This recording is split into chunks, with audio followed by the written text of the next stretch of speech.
Olá pessoal, eu sou Luciane Raposo e hoje eu quero falar sobre livros de transformação.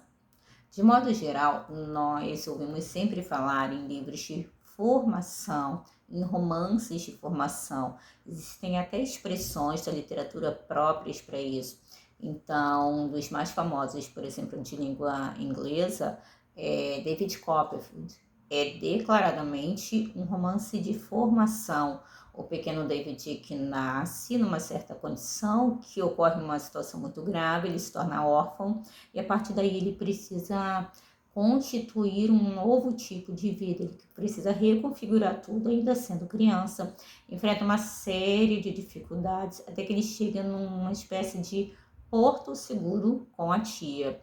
Muitas pessoas brincam que a gente não consegue parar de ler esse livro enquanto a criança não fica bem, porque ele passa por tantos problemas, por tantas dificuldades que nós nos sentimos angustiados com isso.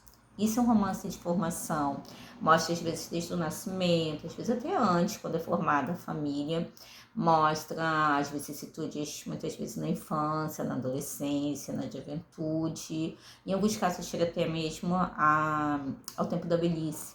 Nós identificamos muito bem a questão do romance de formação e muitas pessoas gostam de ler esse tipo de livro, primeiro porque, de modo geral, quem sabe fazer um romance de formação, como Dickens, como Stendhal e tantos outros, são escritores que têm boa bagagem literária, boa habilidade intelectual e uma escrita que, embora muitas vezes seja clássica, uma escrita fluida.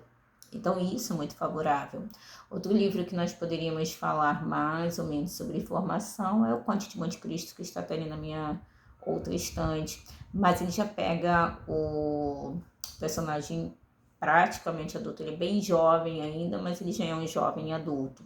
Mas hoje eu quero falar para vocês da minha experiência com um dos livros que estão na lista de 9 livros para 2024.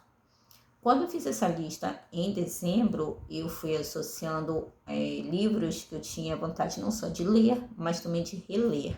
Eu sou fã do processo de releitura, particularmente se eu não me envolver com uma expectativa muito alta, mas acima de tudo com o desejo de constituir uma nova experiência. Na fila de próximas releituras, não para esse ano, mas para o ano que vem, provavelmente vou colocar Senhora, porque eu tive uma experiência muito boa com Sonhos Douro, que foi o romance do Alencar que eu reli esse ano, que eu não reli há muito tempo. Mas quando eu peguei esse livro aqui para reler, chama-se Casamento de Experiência, é o volume 11 da Biblioteca das Moças, a autora é Concórdia Merrill. Esse livro, ele é um dos clássicos da Biblioteca das Moças. Há décadas atrás, no Brasil, era publicada essa coleção com romances aparentemente água com açúcar. Romances bem suaves, personagens vivendo muitos dramas. Foi mais ou menos o antecessor de outros romances de banca e até umas coisas que a gente já são mais pesadas. Então, essa coleção, ela teve muitos livros, alguns excelentes, outros um pouco mais, como é que eu vou dizer, mais superficiais. Mas o que sempre me interessou nesse livro, e a primeira vez que eu li, foi quando eu tinha mais ou menos uns 10 anos de idade. Isso foi no século XX. E ele tem mais de 40 anos, né? Então, quando eu li esse livro a primeira vez, eu tinha cerca de 10 anos de idade. Lembro que eu estava lendo esse, minha mãe estava lendo um outro. E esses livros nós já ganhamos usados. Claro que naquela época não existiam flaps, né? E eles já eram usados. Eu sempre gostei de ganhar esse tipo de livro, porque alguns dos melhores romances que eu já li pertencem justamente a essas coleções aparentemente inócuas, aparentemente muito inocentes, muito bobinhas. Mas quando a gente desenvolve um olhar mais profundo, a gente desenvolve uma forma de compreender a literatura de um modo diferente, é possível detectar algumas coisas. Por volta dos 10 anos de idade, eu li esse livro a primeira vez. Acredito que eu tenha relido em algum momento da minha vida adulta.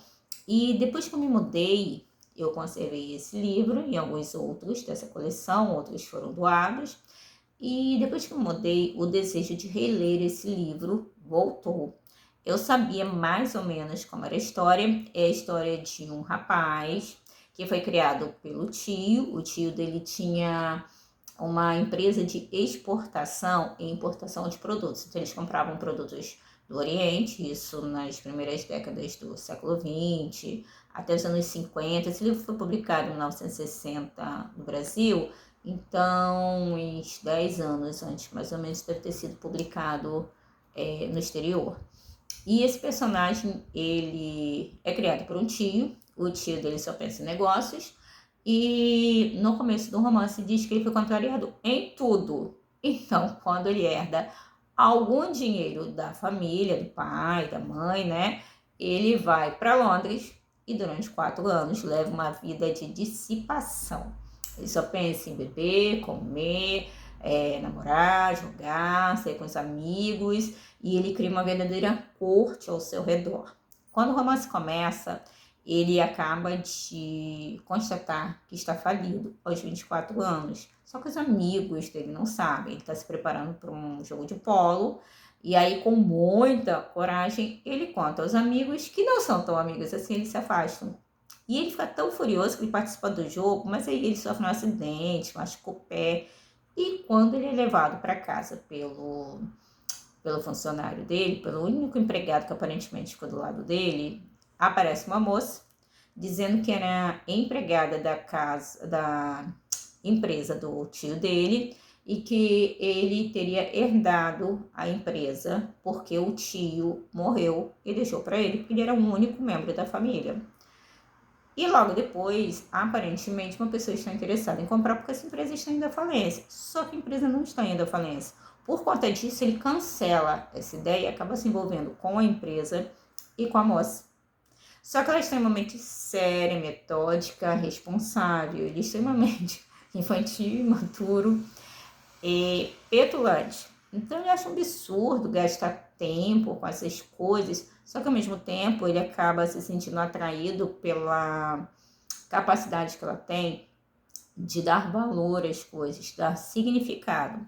E o título do livro é Casamento de Experiência, porque ele se apaixona por ela, mas quando ele volta para Londres, ele não consegue mais se conectar com as ex-namoradas, ele fica irritado porque ele não consegue se sentir feliz com a vida que ele tinha antes, porque a mente dele mudou e ele não percebeu, ele começou a amadurecer. Quando a gente começa a amadurecer, a gente começa a perceber que algumas coisas cabem e outras não. E isso tem a ver com selecionar de que forma nós vamos viver. Por isso que a maturidade é uma benção. E o que acontece é que ele não consegue parar de pensar nela. Um amigo dele, muito inteligente, vira para ele e fala: não, então você casa com ela, porque vai ser de manhã, de tarde, de noite, no café da manhã, no almoço, no jantar, no trabalho. Você vai ficar enjoado da presença dela. E aí você vai desistir, vai se curar dessa paixão, já que você não consegue pensar em outra coisa. Só que ele é tão ingênuo que ele conta a ela o motivo pelo qual ele vai pedir ela em casamento. Porque eles não começam o casamento exatamente como deveriam. E teoricamente é chamado de casamento de experiência, porque é uma experiência para curá-lo. Mas o desejo desse amigo é que ele não se cure do amor que ele tem por essa moça, e sim que ele se cure dessa infantilidade. Um dos pontos altos desse livro é justamente a cena que ele vai pedir lá em casamento, e ele é extremamente franco. Ele diz exatamente tudo que ele quer nesse casamento, o motivo pelo qual ele quer se casar, que ele quer ficar curado, que ele isso, que ele aquilo. E aí ela pergunta para ele: mas você não pensou em falar alguma outra coisa, usar uma desculpa? Ele: não, como assim? Eu não poderia fazer isso com você. Ou seja, ele não pode mentir sobre a razão, mas ele pode dizer que ele quer casar com ela para poder se curar dela e ficar livre desse sentimento. E aí, quando ela conhece esse amigo dele, que já é um homem mais velho, que acaba se tornando conselheiro dos dois, o que acontece é que esse homem diz para ela que ele não está interessado que eles se separem, ele está interessado que esse rapaz amadureça. Então é um romance muito interessante, vai mostrando como gradativamente ele vai se transformando num homem e não mais num menino, num garoto que se deixa responsabilizava, que a culpa era do outro, que era isso, que era aquilo.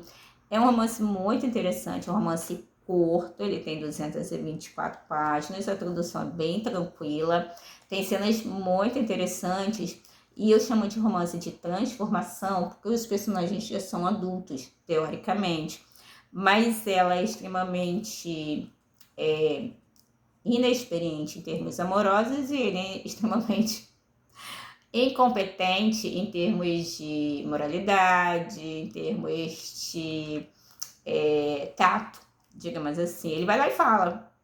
E ele acha que tá tudo bem, que todo mundo vai achar natural, ele não pode mentir para ela. E é um romance muito interessante, porque a gente começa a perceber uma série de questões. Um dos capítulos mais bonitos é justamente que mostra a lua de mel deles, como aos poucos ele vai começando a se transformar e dedicar afeto a ela. E como ele vai valorizando cada momento de carinho, de atenção, de cuidado, porque se formos considerar, ele era um órfão que foi criado de qualquer jeito e que acreditava que a culpa de tudo era do tio. Então eram duas pessoas que não estavam preparadas para viverem juntas, que tinham suas próprias verdades. Mas o laço entre eles era tão forte que o tio legou a ele a empresa.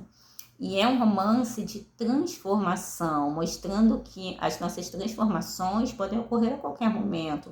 Não precisa ser só na idade da infância, da adolescência. A transformação, a maturidade. Você pode mudar qualquer coisa na sua vida. Se você tiver um mínimo de liberdade, um mínimo de iniciativa, um mínimo de capacidade de construir recursos. Então, Casamento de Experiência é mais do que um romance. É um livro sobre como as pessoas podem amadurecer e podem se transformar através do amor.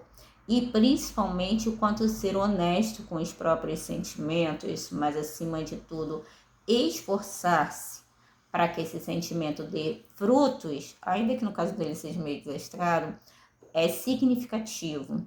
Porque muitas vezes nós acreditamos que o amor é a capacidade de fazer tudo pelo outro, isso no casamento, na maternidade, na paternidade, no dia a dia, ou é a capacidade de renunciar a tudo. E o casamento, o amor, a maternidade, a amizade é sempre o caminho do meio. Então, nem é tanto uma questão de mudar completamente um e nem uma questão de deixar de ser do outro. É um casamento mais do que de experiência, é um casamento que mostra que a experiência do matrimônio ela é extremamente salutar. E assim como qualquer outra relação, desde que as pessoas estejam dispostas a se transformarem, particularmente quando tem os olhos, os ouvidos, principalmente o coração aberto. A boa literatura a gente encontra em qualquer lugar. Não precisa ser um livro caro, não precisa ser um livro moderno, não precisa ser um livro hypado. Precisa sim desenvolver um olhar crítico para reconhecer que nós temos clássicos que são às vezes escondidos nas estantes, como se fossem livrinhos água com açúcar.